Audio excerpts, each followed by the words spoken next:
పెంచిన విద్యుత్ ఛార్జీలకు నిరసనగా విజయనగరం జిల్లా వ్యాప్తంగా అన్ని నియోజకవర్గాల్లో వైసీపీ పోరుబాట కార్యక్రమం చేపట్టింది. భారీ ర్యాలీలతో నిరసన చేశారు.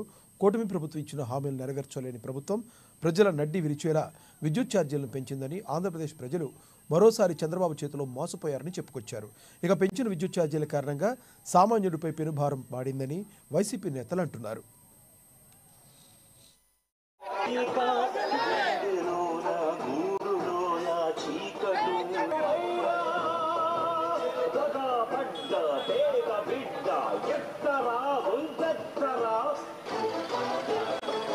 చంద్రన్నో పవనన్నో ఏమి కొనలేము ఏమి తినలేమని ఈరోజు అనేక రకాలుగా ప్రజలు ప్రతిరోజు ఏడుస్తూ ఉన్నారన్నది ఈరోజు ప్రభుత్వం గుర్తించాలి.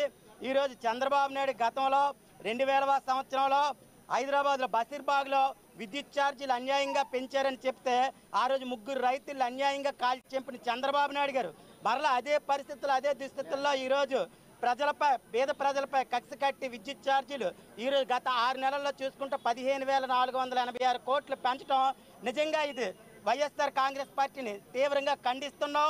ప్రజల తరపున పోరాటం చేయడానికి ఈరోజు సిద్ధంగా ఉన్నామని తెలియజేస్తున్నాం. చంద్రబాబు నాయుడు గారు మీరు ఎన్నికల ముందు ఏమి హామీ ఇచ్చారు? మేము అధికారంలోకి వస్తే విద్యుత్ ఛార్జీలు పెంచము, అవసరమైతే పెంచిన విద్యుత్ ఛార్జీలు తగ్గిస్తామని చెప్పిన మాట ఇచ్చిన హామీ ఇది నిజం కాదని ఈ సందర్భంగా ప్రజల తరపున మేము సూటిగా ప్రశ్నిస్తున్నాము.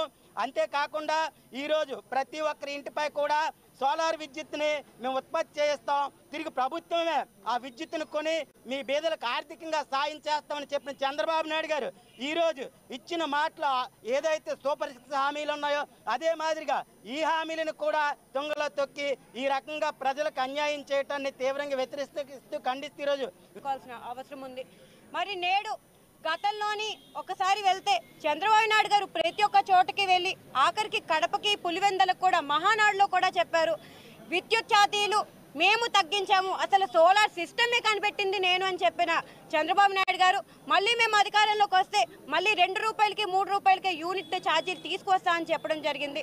మరి ప్రజలందరూ కూడా నిజంగా ఇది నిజమేమో అని నమ్మి మరి ఆయన గెలిపించుకున్నారు. మరొకసారి మోసపోయామని ఇంకొకసారి గుర్తు చేస్తున్నాం రాష్ట్ర ప్రజలందరి తరపున కూడా. మరి ప్రతి ఒక్క ఇంటిపైన గ్రిడ్లు పెడతామని, సోలార్ ప్యానెల్స్ పెడతామని, మీరు ఆ విద్యుత్తుని ఉపయోగించుకుంటూనే తిరిగి ప్రభుత్వమే మీకు ఆర్థికంగా సపోర్ట్ చేస్తుందని నమ్మించిన ప్రభుత్వం ఈనాటి ఎన్డీఏ